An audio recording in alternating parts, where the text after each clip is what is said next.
Paul Liebrandt, thank you so much for joining us, man. My pleasure. Thanks. For those that don't know, Paul is a world-renowned restaurateur, 2 Michelin stars. He's had his own documentary series with HBO. You've had your own book. There's not much you haven't touched yet in the culinary world. And today we're going to There's one thing I haven't done, which I'm contemplating. Only pans. Only pans? Only pans. What's that? It's a culinary OnlyFans. Oh, that's perfect. Only pans. You're going to develop it, or you're still thinking about it? Well, I've been approached. Yeah, we'll see. Yeah, no, that needs to happen. At this age, I don't know if there's much appeal, but we'll see. I love it. So today we're going to be talking all things culinary, of course, but all things art and storytelling in the culinary world, and of course how it relates to everything we do here. So first, Paul, please introduce yourself. For those that don't know already, hit some of your highlights, because there is a number of them. I was originally from London, as you probably could tell by my transatlantic accent. I came over to New York when I was 24. I'm a chef. I've been cooking in the Michelin world since I was 15. So I did London and I worked in Paris, and then I came back to London and wanted to see a bit more of the world. So I came on a whim to New York and I liked it. So I just stayed here. And I've just sort of developed a career here as a chef and restaurateur and a lot of other things. Based out of New York. I've opened up numbers of restaurants here. Corton, The Elm, Racine, Atlas, Papillon. Abroad, we have projects in Thailand and elsewhere, and work with, a number of other people, products and companies, you name it. I've done it. And we did a movie called A Matter of Taste, serving up Paul Liebrandt, which HBO premiered and put on, and BBC, and went around the world and still out there, still going around. Way before that. Yeah. How did you, because I know you started as a dishwasher 14 years old, right? Yep. At what point did you find your passion or become passionate about what you were doing? My father was in the British military, the British SF, the SAS, and he wanted me to follow in his footsteps, as fathers do with their offspring, right? So when I was 15, I went down to the British Army recruitment office to enlist, so to speak. This was 1992. And I said to him, look, I don't want to follow. We had a, that kind of a relationship. Yeah. I don't want to be you. I want to be me. So I said, look, I love the military, especially that tier 1, best of the best. I love it. But I don't necessarily want to be in the military. But for whatever reason, I cannot tell you why, I liked food. I don't know. I have no family at all, ever, in the business of restaurants or hotels or anything like that, which is the normal way. Yeah. Your father, and you become a chef or front of house or whatever. And I said, if I want to go cook, then I want to be in the tier 1 of cooking, best of the best, the SF. You knew that before you even had that thought. It was my thought process of like, I don't know exactly where to go, but that's what I want. And so when I left home when I was 15, and I went to work at a restaurant called L'Escargot, which was on Greek Street, or still is on Greek Street, I grew up almost directly opposite, right in the middle of London, on Chancross Road. That's where I grew up. So I went to work at L'Escargot because they had a live-in accommodation, and 12 of us were living in, with mattresses all over the floors, and I was the youngest. It was all other kids, like 18, 19, that had come from elsewhere in the UK to come to London to work in a Michelin-Starred restaurant, as you do. So I went full force, head down into that, and I did 6 days there. And on my 7th day, I went and did my qualifications at university too. So I had something on paper to say, look, I have a diploma, a bachelor's, basically is what I got, which I've never used ever once in my entire life. But technically, I can show you I'm educated to a point that I could say, But I did that. And then I wanted to go work for the best of the best. So I want to work for Marco Pierre White at that time. And that was at the restaurant at the Hyde Park Hotel back then. and that was 3-star Michelin. So I had seen when I was younger in 1990 the book that he released called White Heat, which Bob Carlos Clark, amazing photographer, who did the black and white captured stills of the energy and the movement and the food, obviously, but the environment. And I don't know, it's stuck in my mind as that's what I want to be. Yeah. The look, the feel, the food, definitely the food, but the approach, I suppose. At what point were you sparked with? So, where I grew up in London, from when I was like this big, I'm talking from a food point of view here. Very distinctive. I remember the Chinatown, standing outside. It was called China, ironically. The restaurant on the corner of Gerrard Street, and it was Cantonese cuisine, and the Peking ducks and the barbecue pork, and this Chinese chef making wontons, just standing there with the steam, and making this. I mean, amazing wonton soup. Yeah. But like, just looking at the ducks, they were like shiny and like a diamond almost. And then you would go through that bit, and then you would go to Berwick Street Market, and this is a market which hadn't changed since like Oliver Twist, Victorian. Yeah. Seriously, like a wooden tables like this, with like mushrooms and like produce. Yeah. And then I remember there was a butcher shop where at Christmas they used to bring in pheasants in full plumage, so with the hares. They used to make their own sausages there. Next to that was a record shop where I went in and was hearing the sound of, that must have been like 1988, 89, and they were playing The Cure. Yeah. And I fell in love with The Cure because of that record store, looking at the venison sausages. Yeah. Whilst no shit, the hookers next door going, "Oh, I love, you want to come in?" I'm like, "Oh, I'm sorry, I have to go count plates," and but all of that going on all at the same time. Yeah. And at Christmas time, very traditional. Those in London that know. Again, I don't know if they still do it, but when I was, they used to get an oil drum like this, cut the top off, fill out with wood, and burn it so it goes to coals, and then roast chestnuts with and then do like a little brown paper bag with like hot chestnuts in the shell. I saw that in Lisbon. Yeah, for like a pound or whatever. Yeah. And I just I always remember the smell, which is very, very Christmassy when it's cold and dark, but you got the lights, but that smell of roasting chestnut. And I'm talking like when I was like 11, 12, like a kid. Yeah. When I come home for Christmas from boarding school. So I wasn't thinking about cooking, but I only say this because I've been asked this question quite a bit. So I sort of had to think like, what was it? I mean, nobody just wakes up and goes, "I'm doing that." With no, there has to be something. Yeah. I didn't go to eat at restaurants when I was a kid, so it wasn't that. Yeah. So I'm guessing it's these things, these elements, these that kind of went, oi, like that direction. I'm guessing. I don't know. It's funny how you remember the music you were hearing, and like I feel like those very important, really very important. Those pinnacle moments really, you go into like a sensory kind of overload, and you're absorbing. 1989, Disintegration came out. Yeah, that's what I was listening to. Yeah, and I still remember it to this day. Yeah. Later, how are you still being inspired? Like, where are you finding inspiration from? I mean, inspiration comes in many forms, right?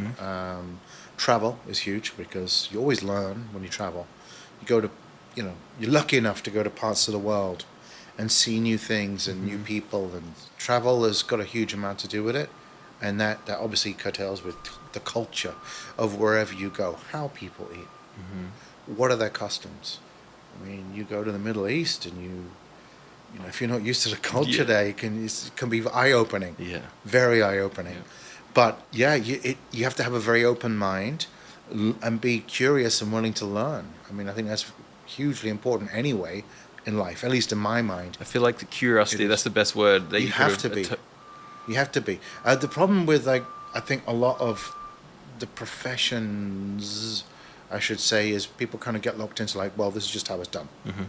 But in order to move forward and to expand and to grow, you got to take risk. Life is risk. So you kind of got to take a step, so to speak. And so that's where, the inspiration part comes in. Yeah. That's awesome. Do you consider yourself a perfectionist? No. In my mind, I want to be. Yeah. But I know I'm not. Nobody's a perfectionist. People like things just done well, and that's what I like to do. And there's a very famous quote by one of the grandeur chefs, Ferdinand Point, that said, cooking is lots of little things done well, which is so true. It's not one big thing and you go there. It's all those dots that join up to make that one big thing. And it's learning those dots, which is the hard part. So the perfection is not in being a perfectionist. It's just doing good things, but then putting them all together. And you get something bigger than you hoped it would be. That's not perfection, but there's no such thing as perfection. But it's certainly trying maybe that little bit harder. I don't know. Did you ever have a realization, like talk to yourself about that? Like, am I trying to perfect something too much? When you're young, you aspire to you covet, so to speak, things, people, ideas, things you see in the kitchens. And mostly when you're young, you replicate those to begin with, because, it's like learning how to walk. You got to take your first steps and you need a bit of help. But then once you get the rhythm, and if you have that curiosity, then you start to think. Then you can start to think a little bit more, who am I? It's really called having a voice. And any good chef, it's always the same. You put your voice on the plate. So when you eat my food, I'm giving you, right? Because it's about giving. Yeah. Food is about giving something to someone. That's the way it is. I'm not taking from you. I'm giving to you. Yeah. So you put your heart and soul on it, and that takes time, and you never stop learning. And there's never a point where I'm like, okay, yeah, I've done it, ever.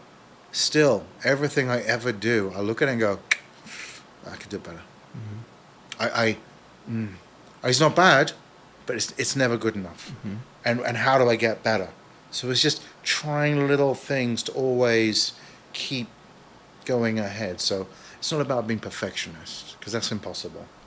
But if you give yourself like those little building blocks every day to like an evolution, so to speak, it's never going to get boring. It never stops. I mean, it's hard, really hard to do, but we're not here for long, right? So what else are we doing? If you're going to do it, do your best. So that's the way I look upon it. Articulated that any better. Well, that was perfect. Because that's what we deal with, photographers. That's what we're all dealing with on a day-to-day basis. Yes. And people that seem to get high on their own supply, like that do think they're perfect already, that seem to don't make very... a little bit of humility goes a long way. Right. In oneself, right? Always be a little bit untrusting of yourself in a sounds weird, but in a weird way, like never quite buy into everything you do as like, yeah, I've done it. Like always be like, all right, we're not bad, we're moving in the right direction, that's good. How can we make it better? And when you get there, yeah, okay, but for tomorrow, what do we need to improve on? And so you're always not looking at what the good things you've done, but what did you not do right? Your action plan. That's how you get better. Yeah. Like cooking is one thing, developing a menu is one thing, but for you to bring in, like, understand the business of every aspect of the business and then apply that to other businesses for other people, that's a whole other world nearly of discipline. But a lot of it is common sense stuff, honestly. Definitely, and again, you learn, right? You learn. When I was 24 and I did my first ever kitchen here in New York, ever. You were only 24? Yeah. When I did Atlas, my first restaurant, I was 24. Yeah, I know. I look back now and I'm like, I've been cooking for 9 years. So I certainly had cooking experience, but I had no idea how to manage or the business side of it, none. And again, you learn. As far as like soft skills go, are there any like personal qualities that you have seen or noticed or look for in team members that can contribute to a successful career? Oh, very much so. You have to have the will. How well you cook, because I can teach someone how to cook, but if you don't have the will and the drive to want to do it, understanding what it is that you're in for, like, you're not going to make it. You're not. It's a hard business. How do you get that sense of when you're meeting someone or working with someone for the first time? When you meet someone, it's like going on a date, right? You're not meeting them. You're meeting their representative. Yeah. Right? And then once you go on the second date, you're like, By the third date, you're getting an idea of like the direction of this person, but not just them. How do they work with other people? Yes. Which is really what it's about, because the kitchen's all about team. Nobody does it alone. So, what I like to do, I have a new team member come in that comes and wants to apply for a position. I have them work with everybody on all the different sections in the kitchen. And then I'll speak to everybody, people that I trust, people that they get it. Say, what do you think? And then they give me the unvarnished, real opinion. What I see is one thing. I don't see what they see, because I know that we all work together and they are going to have to work with this new person. What do you think of them? Are they a good fit? Yeah, they can cook great, but you know what? They had an attitude. Okay, what was it about it? And I will take that and I listen, because I value the opinions of everybody, and it's so important. And people don't do it enough in our business. And so your team members have got to probably work with that person more than you will. But that's why I do it. Yeah, no, I think that's great. Yeah. Did you ever have a mentor? Yeah, I suppose. Marco White. But then when I went to Paris, for me, that was the switch that got flipped. When I worked for Pierre Gagnère in Paris, it was 3-star on Rue Balzac, and he was. I can't even quite put it into words exactly, but he was the biggest influence for me from that culinary side of things that just opened my mind, especially to the Asian ingredients, thought process, creativity wise, that nothing's impossible. If you can dream it, you can do it. You have to find a way to do it, but you can do it, and we're going to do it. And it was, 16 hours, 17 hours in the kitchen. Okay. Just every day. Work, and just, it's like magic. It was amazing. In that tier 1 level that you succeeded in, so how do you maintain a team to remain passionate, to remain focused in the most grueling of times? I mean, it's not easy. It's not easy. Everyone's different, huh? The food is one thing. They want to learn. They want to get the experience. Okay, yeah, that's one thing. Culture is huge. The culture is very important. Okay, yeah. Very, very, very important. It's about wanting to push yourself without someone pushing you. So if I leave you alone with a recipe and your mise en place list and you have a timeline, and can I trust you to execute that the way it needs to be done every single day? And I'm watching, but the drive has to come from you, and it has to come from everybody all at the same time. So it's like a machine where all the wheels got to turn. So that part of it is very hard to do, but you try and set it up so that you give them a really good environment to be able to succeed to do that. And is there a point in time, obviously the right time, that you let the right person sort of offer their creativity, offer their... Absolutely.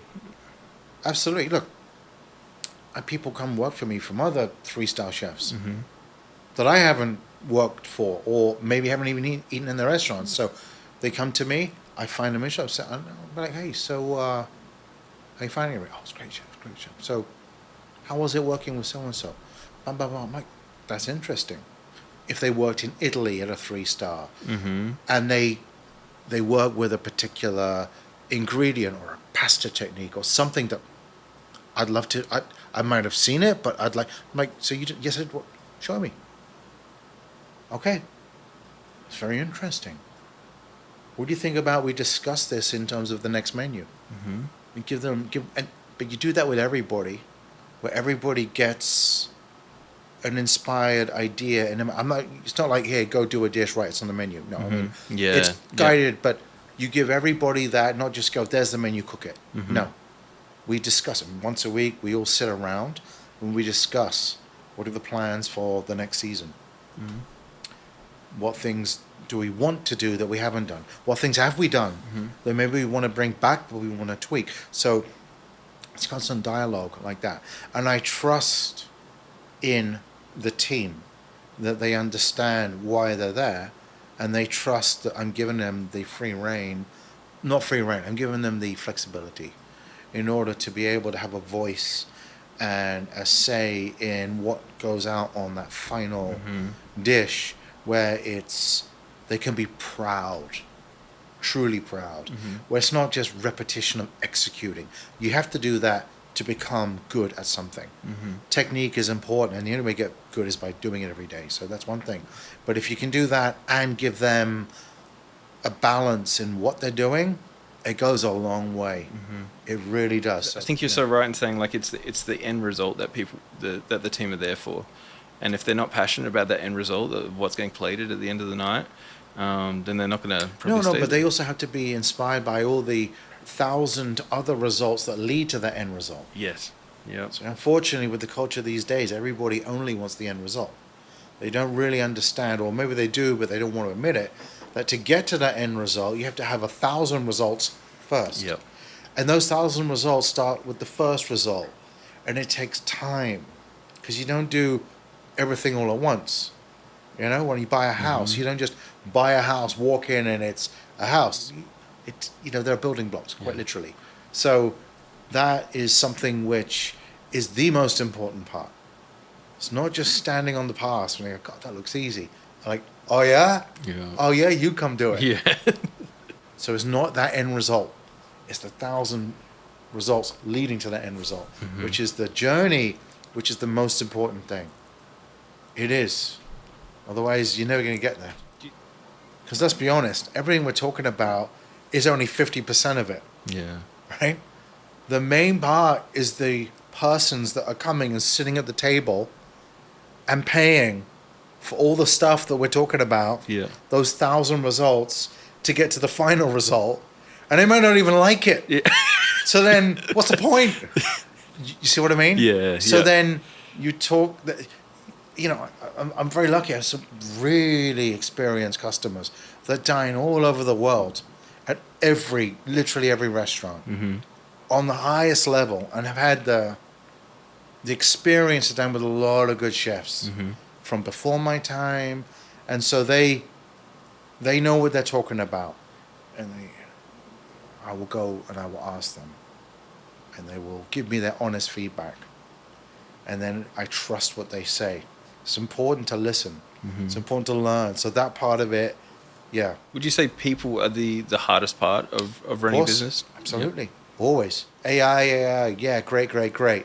You look at what we do on a daily basis in a restaurant, hasn't changed in millennia. You take said thing, raw, from the field, from the farm, whatever it is. You bring it into your roof. You cut. You roast. You physically roll your sleeves up and do something. You physically take it to someone. They physically eat it. How do you replace that with AI? I mean, think about it. Just IV. It's one of those, like the Matrix. Yeah, exactly. Just go. Yeah, there you go. God help us. Just sustenance. But, it's one of those professions which, you think about it that way. Like, you look at a lot of other professions, in that one, they were still cooking and chopping with a sharp thing and a cold ice and a hot flame since the dawn of fucking man. Yeah. Right? I mean, that hasn't changed. Yeah. Right? Yeah. I love that. Yeah, that's awesome. Out of all the different hats you've worn over the years in hospitality, what's really your favorite role? What's something you really just love? Is there a For me- specific aspect? Yeah. For me, every year you get older, you see life obviously in a different way because you're older, right? And I take great pride in seeing team members from the past, the present, that move on and start to create what I had the fortune to do, their own voice, and become successful in what they do and gain Michelin stars. And it puts a smile on my face because to me, that means I've done my job of what I wanted to do right. Well, it's not about I'm here to cook for me and you're helping. No, it's, I understand the realities of this. So you're going to move on and you want to do what you want to do as I did. So, okay, let's do this. So it's very humbling at the same time, but pride. It's like seeing your children grow up. It's like, so that to me is a very important part of it. I'm sure there's moments too, where, like when you lose an A-team player, but you then 6 months later, 12 months later, once you see them move on and they're doing their own thing, I'm sure the pride sets in. Yeah. I mean, I get asked to do dinners all over the world by ex-employees that are not American, but they London, Scotland, Sweden, you name it, all over the place. That I go and the pride that they have with having the old boss come in and do a dinner with them, and the pride that I feel for looking at what they learned and when they came in to when they exited and seeing how they became and what they are now, it's like, good. That's you awesome. know what? It's like, because good for them. Yeah. Right? And the good for me is just me feeling like, all right, I wasn't a prick the whole time. Yeah. I'm happy that they took something really value out of this and they've used it. Right? Because if you don't embrace that dream, it's a waste of life. Yeah. So true. Yeah. So true. You've said that fine dining still demands personality, creativity, and quality. What similarities do you see between culinary arts and other creative industries? Certainly, performance, so if you're behind a camera or in front of it, you need both.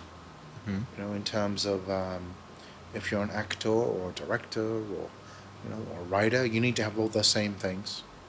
You're creating something, right? You need to very much understand what you're doing and really dive deep and do it. You think about, really from what I know, from the food point of view, we put on a show every night. The customers come in, the food is one part of it, the service is one part, the ambiance, all of it. It's a show, and that's what they want. That's why they're coming there. They're not coming there to just feed themselves. They'd stay home and do that. Yeah. They're coming for an experience, a show. Same thing when you go watch a movie. You're not just going to go and just look at moving pictures.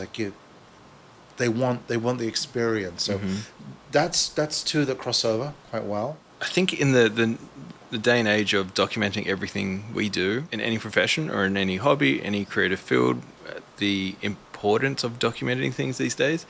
How did the documenting your early years affect where your career is now? And the movie was, I suppose, a very good platform to show, I want to say myself, but I suppose it's myself, and the process to a much bigger non-food audience. Yes. Yep. That is really what it's about, I suppose, so that people know who you are, what you represent, what you're doing. And the interesting thing about that is, they filmed for 10 years, but happens that I cook, fine. Yeah. But it was more, I suppose you have to watch it to understand it, but it was more the story of a young person growing up and all the trials and tribulations over that many years, as we all have, so everybody could relate to something. It was interesting to see. But what it did was it exposed New York, restaurants, some young kid who happened to be British. Foreign, but you know, which resonates. You're from Australia, you moved here, same thing. You've come to somebody else's place on the other side of the world, and you've had to get the Figure it elbows out and Yep. get in there. And so you get it. You can find like, I understand that. And a lot of people do exactly that in every country. So when you watch it, you'd be like, okay, even though you might not speak the language. Yeah. It was translated into a lot of languages, Yeah. but that's the interesting thing. It's kind of fun to see that. It was a really well-made, tension kind of like movie. It was never meant to be a movie. She just started filming. The first year I was here, just found kind of the food, I suppose, as a young person interesting, and carried on filming for 10 years. Oh, I thought it was 5. It went on for 10. No, it was 9.5 years. Yeah, shit. She filmed like every month, and just kept following me. Yeah. I mean, like 5 years into it, I'm like, really? Like, You're still why are here. you still here? Like, what do I? And made it into a movie. Yeah. And then HBO snapped it up before it even came out, and that sort of, I suppose, spread the word to a bigger audience around the world. But kind of ironic. That's awesome. When I mean, that how far happened. society has come, and since then, 15, 20 years, there's been a complete just surge of shows, movies, The Bear, Ratatouille, which I know you love. Best film ever. Yeah. Bear, Ratatouille, Chef's Table, all of everything of that caliber in that world. You can't even watch them all. There's so many these days. How has all that media attention over the years sort of affected the restaurant industry? Oh, it's made it shit. Oh, yeah. Really? Yeah. Yep. Kills creativity. Yeah. How so? Instagram as well. Kills Yeah. creativity. If I put you in a room or in a in a kitchen, Yeah. and I say, okay, create a menu for me. Go. There's the stove. Mm-hmm. There's food. Go be creative. Mm-hmm. Okay. All right. I do the same thing. Give you your cell phone and say, okay, you're gonna Instagram. You cook, looking at pictures like a child colors in a book. Yep. Kills creativity. Much harder. And you've got to think and use your mind and use your palate Yep. and your heart as well to some degree, right? The soulfulness of food. That's much harder to do. So when you have constant shoved in your face every day, some new fucking thing, I hate it. I absolutely hate it. The thing about our movie is it wasn't scripted, it was real.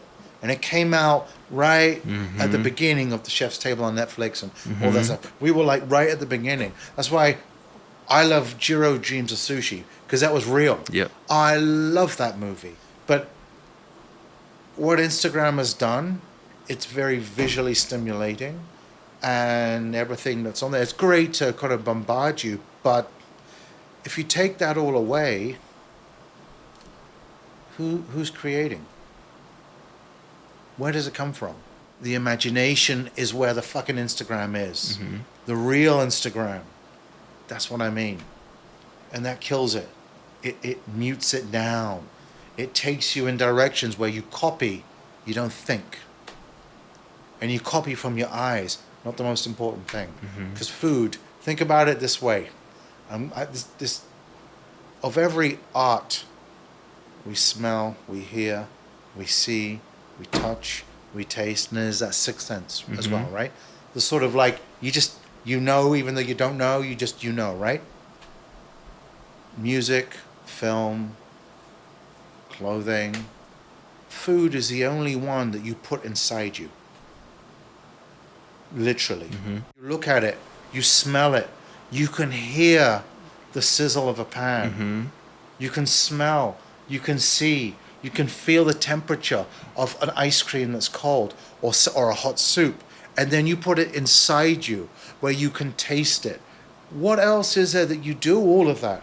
And then there's that sixth sense when if I give you a piece of sushi and you don't like sushi, but you try it, but you're like, hang on a minute, like, okay, I don't know, but I There's know something there, yeah. this is my thing. What's another thing that does that? So if you think about food from that point of view, that's the real magic of it. And that all leads it back to here. So when you have all these other influences, it clouds this. Do you think that So I don't like it in a long-winded, I know. No, But I don't love like it. I love it. I don't like it. No. I'm rethinking my whole life right now because of that. Do you think that influences like leaving a legacy or creating a legacy as well, for you to actually, you know, go through that long process of tasting, smelling, everything, developing something of your own? I mean, legacy-wise is a hard one because what is a legacy, right? Everybody has their own idea of what it should be. I'll tell you my personal of way I look at legacy. Every person that comes into the restaurant, if they can taste something, I stoke an emotion in them. I bring back a memory, a feeling, something that they had put away. We all lock stuff away, right? Mm-hmm. And food is one of those mediums that does that. It can definitely, it's very, very, very important. And if you can bring some of that to someone through that medium, and they take away that memory or that inspiration from the young kid that goes to a restaurant and is taken by the hand into that kitchen and shown the respect of, let me show you a little something that changes the way they think about what they thought they knew into the direction. That to me is legacy. Yeah. It's not building monuments. It's not earning money. That all goes. The world goes round and round. We tear down, we rebuild. That's all. When we die, we don't take it with us. Mm-hmm. But memory can be preserved. Stories get told. Yeah. Right? That to me is the important part. love That's that. legacy to me. Yeah. Yeah. It's not there to change the whole world. It's just do lots of little things done well Yeah. to create one bigger thing. That to me is how I at least look upon why we're here, legacy-wise. That's all. Yeah. That was awesome. That was unreal. What advice do you have for aspiring chefs that want to dive into owning their own restaurant? What would I say? I say, look, you gotta be realistic, right? When you make a movie, you have an idea, you have a script, you have a cast, you have a budget. Mm-hmm. Yeah.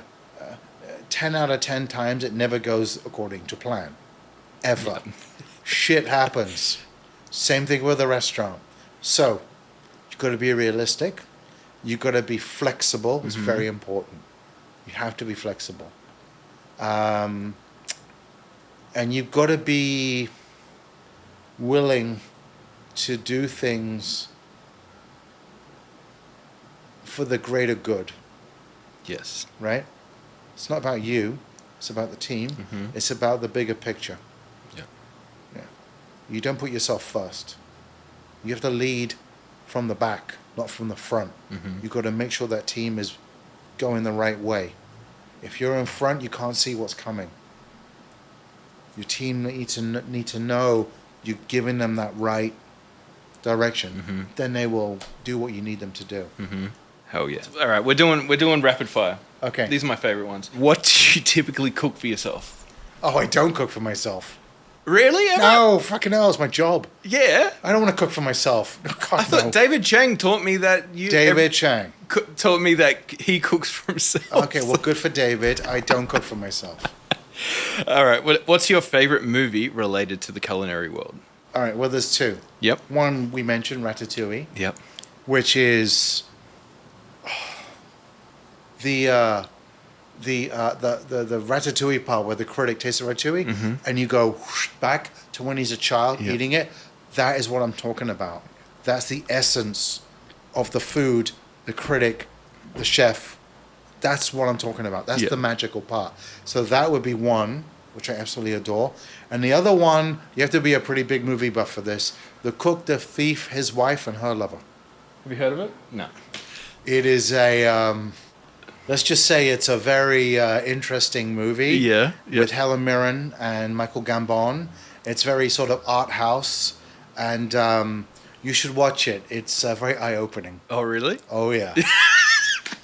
Your facial expression is telling me. Yeah. I was like a big kind of like, damn. Yeah. Yeah, it was very decadent and arty, and yeah, but that one definitely. Yeah. Nice. Yeah. If you weren't a chef, what career would you have pursued? I would have tried to either emulate Robert Smith of The Cure. Yes. Or probably gone into theatrical actor. Okay, yeah. Thespian actor, someone like a Daniel Day-Lewis. Yeah. Something like that, probably. Hell yeah. Yeah. You mentioned that Nine Inch Nails and The Cure are two bands that best represent your food. Can you explain? I would say not represent the food, but the sound was very influential for me and very. It's not one sound; it's very different sound over the years. So it's really, the soundscape, so to speak, of what they produce is very similar to food. Your food changes, from year to year as you get older and you mature and your palate matures. And one year you're fixated on color and shape, and the next year it's going to be natural. So it changes as the sound does. Yep. So, they were very influential. Let's just say that those two bands. I guess more the look and the personality. Right? Like there's a lot that try, but there are very few that can and do. Yeah. They were two that still do and can. Exactly. And when you look and you sound, you're like, I know what I'm looking at. It just defined. So from a food point of view, the same way, there's a definition that when you look and you taste it, you know it's a Paul Liebrandt. So that's what I mean. Yeah. Not literally the food, but yeah. Yeah. Hell yeah. Early riser or a night owl? Early riser. Yeah? Oh, yeah. What time? 5 o'clock every morning. Nice. Gym? Anything like that? Normally, I like to swim, and I do Muay Thai. What's the biggest misconception people have about Michelin-Star chefs? They know what they're doing. I loved. Because it's not about the Michelin-Star chef. Yeah. It's about the fucking team behind the chef. Yeah. I can come in and have an idea. If my team doesn't come in, then there's no idea. Yeah. They're the ones Zero that make execution. it happen. Yeah.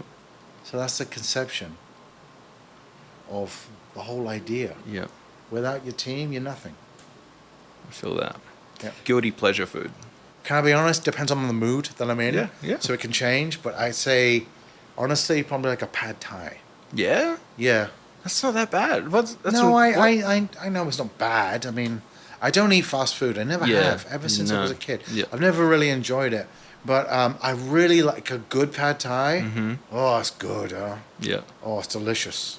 So I'm not going to say that that's guilty necessarily. Yeah. But it's not I'm not eating it You can't eat it every day. Yeah. So if it's that, or if we're talking maybe more Western, probably something like, a good spag bowl. Yeah, nice. A good British spag bowl with the fake Parmesan cheese. Yep. Yeah. I love it. Yeah. All right, what's your favorite city to travel to for food? Favorite city would probably be Tokyo to travel to. Yep. Yeah. Well, I mean, there's many. Yeah. That's definitely in the top. I agree. 5, It's fucking incredible. All right, last question. Best piece of advice you've ever received? Not advice, but gesture. Probably from my father, when I decided I didn't want to go into that world that he wanted me to go into. And he just gave me that look, not of I'm upset or no. He gave me that look of like, okay, I understand. What do you want to do then? It was that understanding. It's advice, but not in a gesture, which I think sometimes says more. Because that set the tone for me sitting here today. If it had been no, you have, then I probably would have gone into that route, and maybe I would be here, maybe I'd be not here. You know what I mean? So who knows? But it was that kind of like, okay, understanding of like, So it's, I suppose that could be a very important piece of the puzzle. What a way to circle back to the start of this chat. That's awesome. All right, that's it. Actually, one last thing. I didn't prep you on this. What's one question that you want to ask the audience? So it could be anything. What is it about food that makes you happy? Big question, I know. It's not one thing. But what is it about food that makes you happy? Not unhappy, happy. What brings that smile to your face? It's a hard one to answer. If you really think about it, It's never one thing. Yeah. But yeah, that's a question I'd like to ask everybody. What's that for you? Personally, food brings calm. It brings almost zen in a way, and pleasure, not in a I'm gonna eat because I'm hungry way, but pleasure as in a satisfaction of like something that you can I can't put it into one word. It's something that you can just you're at peace with. Yeah, Love it. but that's me personally. Everyone has their own thing, but yeah. So where can people find you and find out more Honestly, what you got like going on? the best is probably through Instagram, I'm guessing, because most people these days, that's how you find out where they are, what they're doing, right? Yep. Through Instagram. So, Paul Liebrandt, Instagram is probably the best. Yeah. Love it. So come follow me, say hello, come and eat the food. Epic.